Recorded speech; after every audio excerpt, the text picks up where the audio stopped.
Maybe there's a sound effect, maybe not. Howdy, howdy, howdy, nearly senior citizen here. Greetings, boys, girls, and all of our non-binary friends, and welcome to this brand new day in which it's going to be really hot. So today, fan on in the window. The door is not as wide as it should be, but I'm propping a fan in the doorway so it opens up to here. And there's a fan there a-blowing, and I got one down at the end of the hall, and hokey smokes, because I can't do much to keep it cool, but I'm doing what I can. Anyway, though, yay, had therapy yesterday, talked with my therapist a lot about the good, the bad, and the indifferent. We also talk about this, that, and the other, because as he states, sometimes therapy sessions can be just a good conversation about something you enjoy. And that is uplifting and helpful. So we ramble, and I talk about this, that, and the other, and I'm spitting as I talk. I'm a human being. Yay. But we talked about good things and bad things, and he's going to be not available next week, so it's going to be 2 weeks before my next session, but life is life, so thumbs up for that. And then afterward, it was hot, and so I didn't do as much as I wanted to. In the afternoon, I was finally able to record some Daggerfall, as my Daggerfall video went live yesterday, and that went up late, because I recorded so late, and then edited so late, and started to render so late. By the time I needed to go walkies, it was still rendering. So when I got back, I had to do uploading and then 10 something, and yay, it went public. So it was very, excuse me, it was very, very late, but people do not function well in heat, and I'm a people. I do not function well in heat. So, yay. But past that, let me take a look at my list, see if that reminds me of anything. I can't think of a whole lot that's happening. I did price, good golly, Miss Mummy. I did price buckets, bins, plastic bins, up at Walmart, and they're expensive, but you can get a bucket that, my shoulder is really hurting today. I'm going to talk about that today and stuff too. Bins are like this wide and the long, and about this wide, this deep, just a standard bucket. That's like $16. So I can get one or two, and then that's it for this month. And then, so, yay. But still, I went to Walmart and I priced things like those. So that means to carry them, I'm going to have to take the bus home, because I can't carry buckets with my arms the way they are, because of my nerves being compressed up here. I'm not going to be able to carry them on a walker, so I'm going to have to carry them on public transport. And even that's only I'm going to have to get to the public transport, and then I'm going to have to get from the public transport to my home. And I don't even know where the bus routes are. Thumbs up. So, yeah, I can get them, but transporting them here is the issue. Now, just for a real quick thing about this, I mentioned, good golly, Miss Molly, my apology. I mentioned before how I have underneath on this side that I can trace lines of fire for my ulnar and my radial nerves. And I was saying, good golly, Miss Molly, it's likely because I'm forced to lay on my left side in this one position. Well, after the MRI, no. I mean, this is much, much, much more squinched up inside of here where my nerves come out of my spinal cord.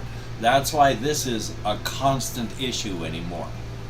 I've reached the point in what's going on where there's just not enough room, and my nerves are going to always be irritated, and it's going to always get worse until I can't do anything with this arm. I mean, it hurts to use all the time. And it's not because there's any injury, it's just the nerve being pinched. And that's only going to get worse. Well, that's what's happening on this side too. This side, the nerves are getting squinched as well. So that's what those lines of fire down my arm are, where I can trace the nerve. They're irritated. It's going to be a time before they're as irritated as this side, but that'll keep happening, and it will get worse until this side is just as bad as this side.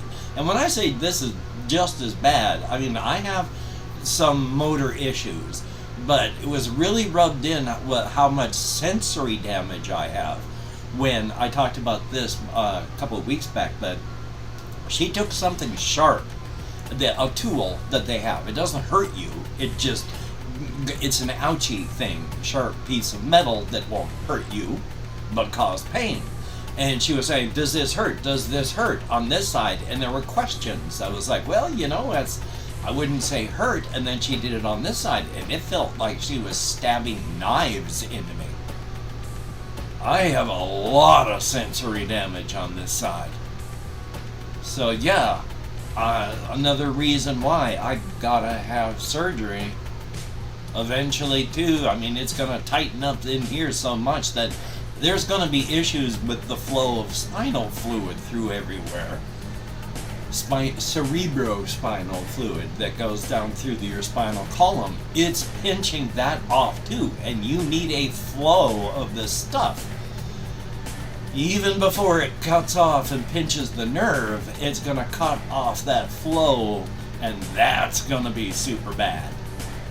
So there are a lot of awful things that I gotta get that done.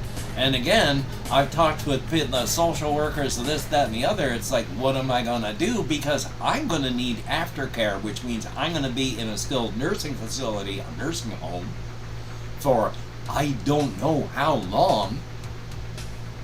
If I'm in for a month, if I'm in for 2 months, what happens to my stuff? How do I pay for storage?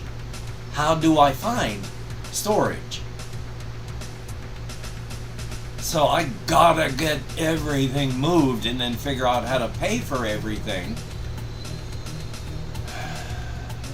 And then aftercare after you're out of a nursing home. I mean, I talked with my therapist. I have nothing and nobody. My support network is nothing. It's gone. Everybody that was my age or so that was part of my support network has died. They're all dead. I am the oldest one in the clan, aside from on my stepfather's side. I have stepsisters, but they are all 10 to 15 years older than me, which means the oldest that I still picture in my head as young is she's in her 70s. And I haven't been able to talk with any of my stepsisters or such for such a long time. I don't have a support network. Family in the neighborhood, unfortunately, my in-laws, my brother-in-law has been kicked out and banned from a lot of places in town. Even their own church he cannot go to because of that. Way back when I was moving out of his garage and they were losing their house, I don't know what I did, but I got kicked out of the family. I mean, he even threatened me with like legal stuff. And since I was a grieving, wanting to game end myself, autistic, ADHD, social withdrawn person, I have no ideas what I was supposed to have done that pissed off him. And because of that, I am estranged from my now adult children. I have no idea where where and all that. I know who, they're my youngest. but I don't know where they are. All contact with me has been cut off, and I don't know why. Aside from the fact that for 10 some odd years, my in-laws have been telling my children that I'm a horrible person.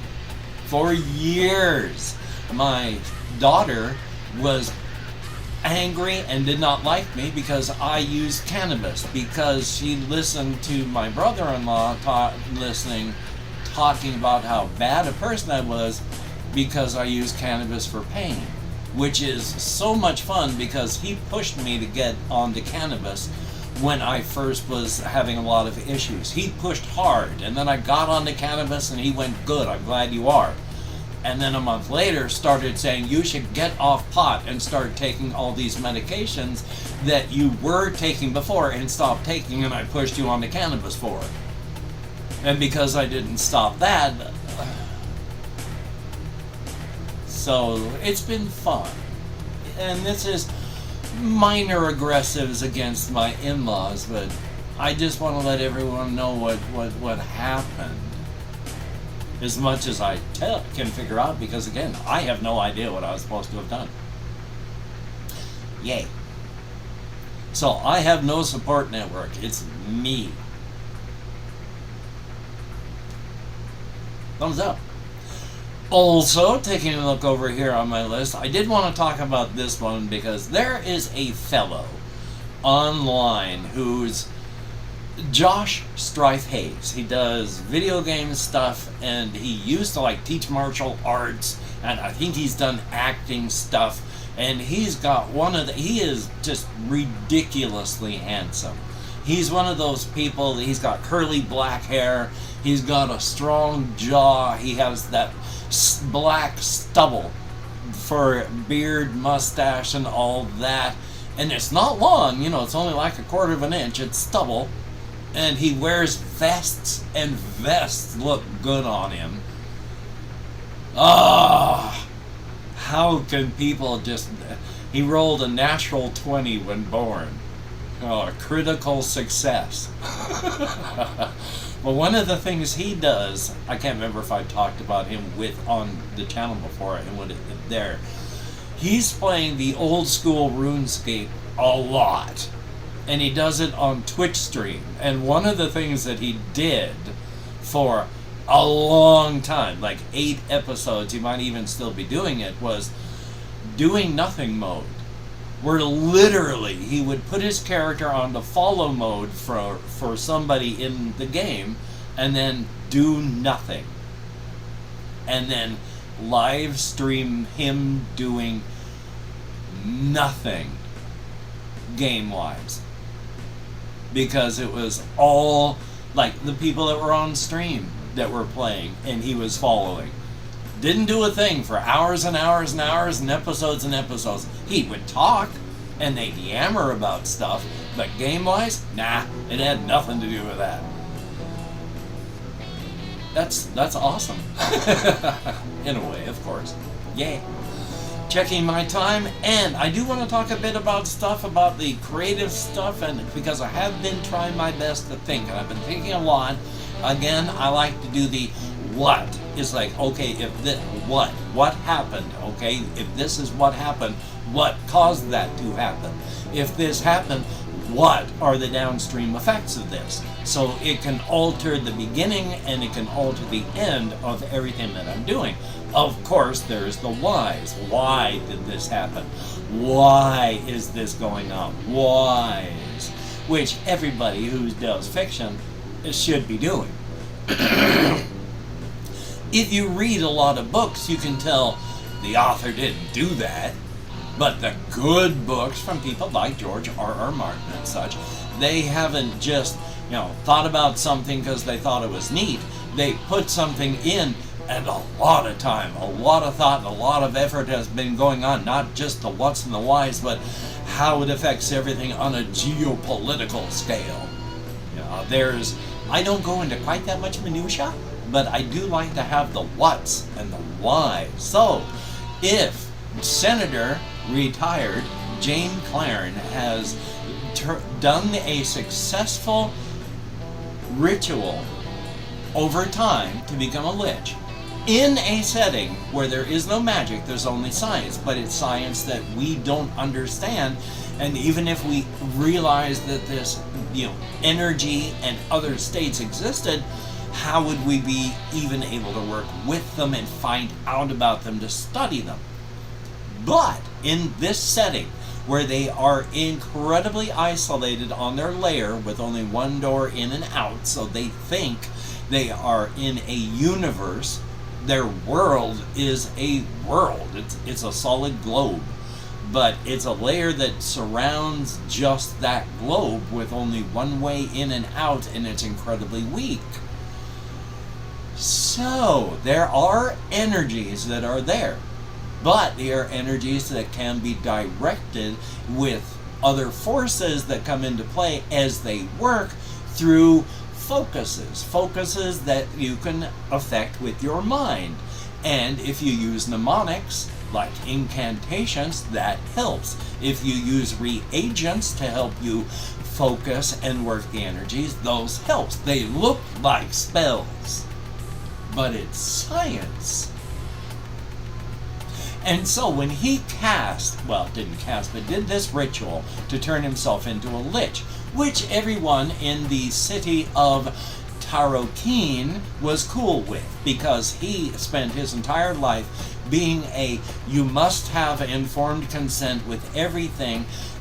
All your actions have to be voluntary.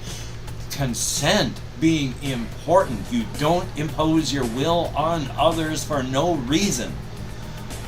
Nobody was afraid that he was doing this for power, because he was directly rejecting any parts of becoming a lich that would cause harm. But the ritual worked.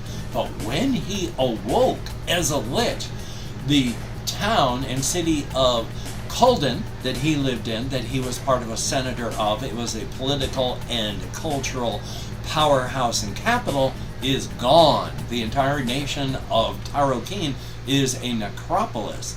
So, working on this, I am fascinated now by all this. I know where it's going. I'm fascinated with the story of how he gets there.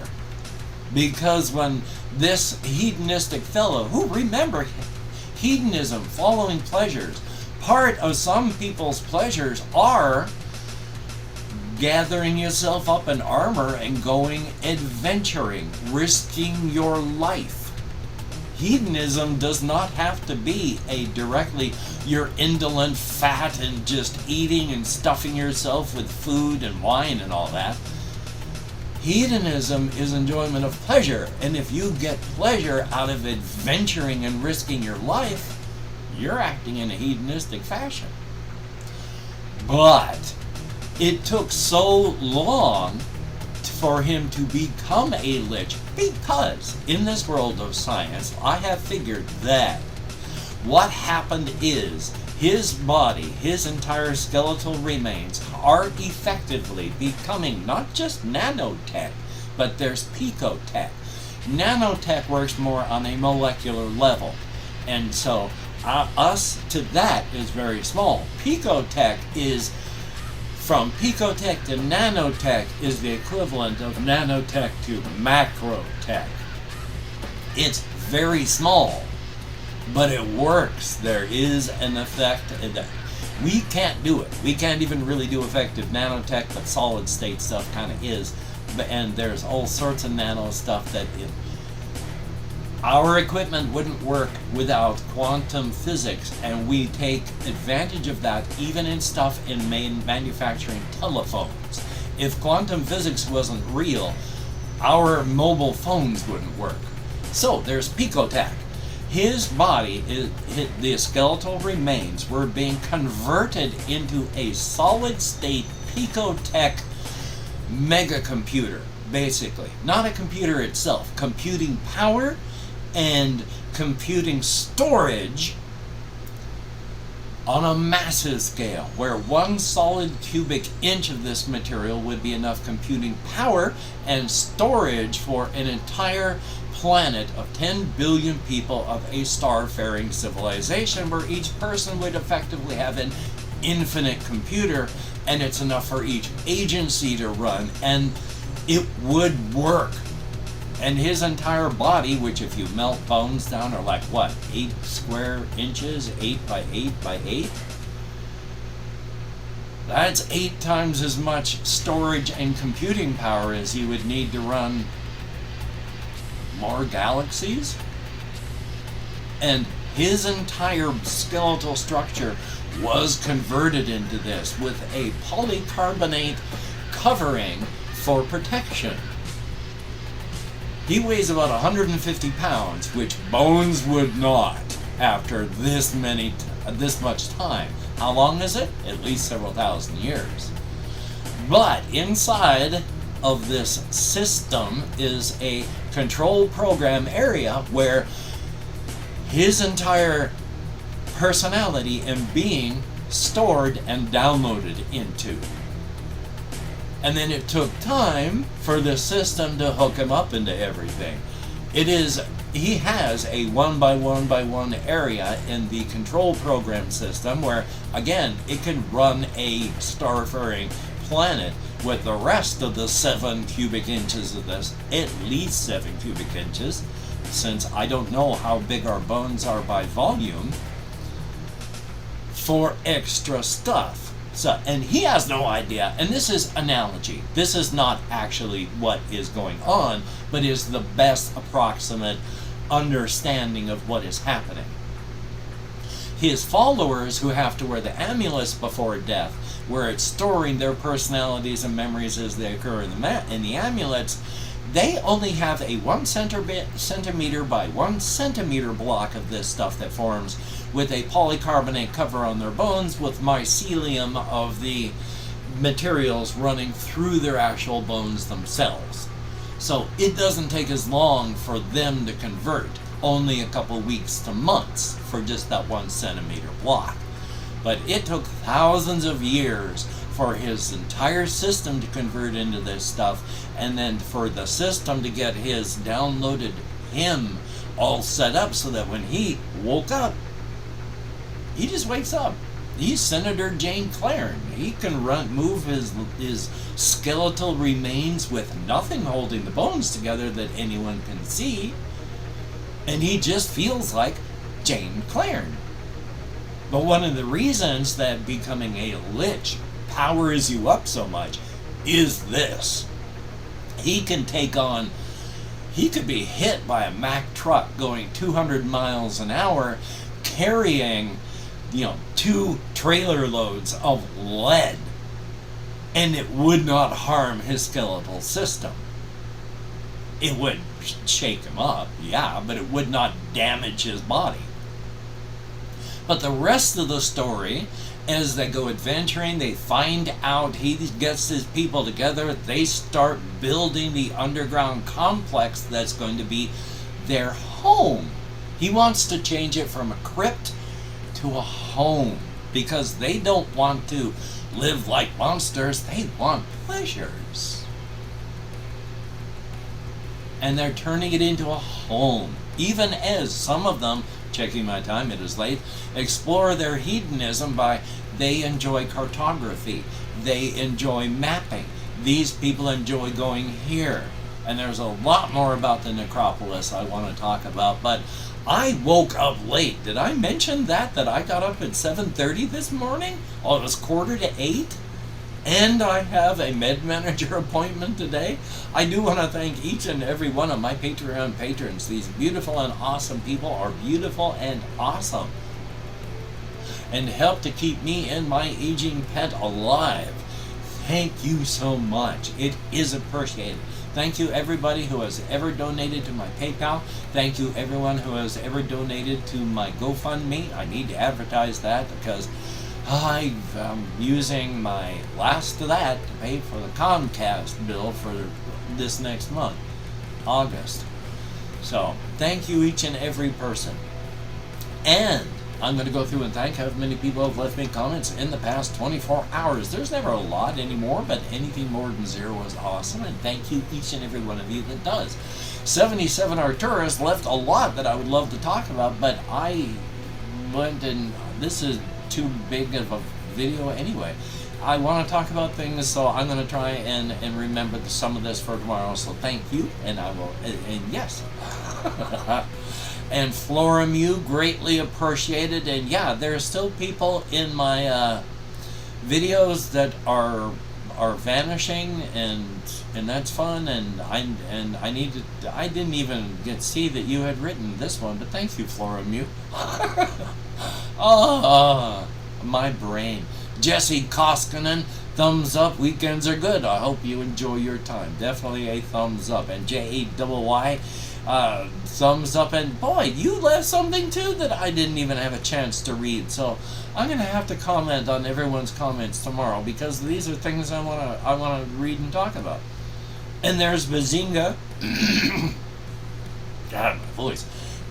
Thumbs up and thank you. And Adonis Rivera, who has become a name that I have come to enjoy seeing in the comments. Thank you much. There is Dodge V8. It was good therapy. And there's RJ Mitchell, greatly appreciated. Always good to see you in the comments. And hokey smokes, I saw that thing you did on Facebook with the work that you've done. I feel honored that you watch anything of mine at all. You got your band, the work you do stuff. I'm just an old guy. Thank you for watching what I do. It is appreciated. And is there anyone else? There is Justar. Thumbs up, thank you much. And that is it. Thank you, each and every one of you that left me comments. It is appreciated. Get me out of my head, into the world, and dealing with real people. Oh boy, and I need distractions, especially while most of my health seems to be doing good, but I still have issues like, oh, I got a whole bunch of, you can see these through my hair, these moles here, and I got all age spots, and I got moles that I want to check. So they're making a recommendation, a referral for dermatology, because they are probably benign. Yay. So I'm going to try and do the things that I got to do today, like my med manager appointment, which is like, you know, it's not a Zoom call, but it is online. So yay. Hopefully you can get done the things that you need to get done. That would be cool, but if you can't, don't beat yourself up. Again, you're only punishing yourself, and for no reason, because it's not going to help you do it better next time. It hasn't worked so far, has it? And it's not going to work by continuing to do it. You're just punishing yourself for no good reason. So, until we meet again, you take care. Have a great day today. I will see you on the flip side, and that is indeed a very good thing indeed. So, I'm going to turn this on. So again, I can turn this off. This by the video. So, yeah. Hand in high contrast area. I will see you all on the flip side.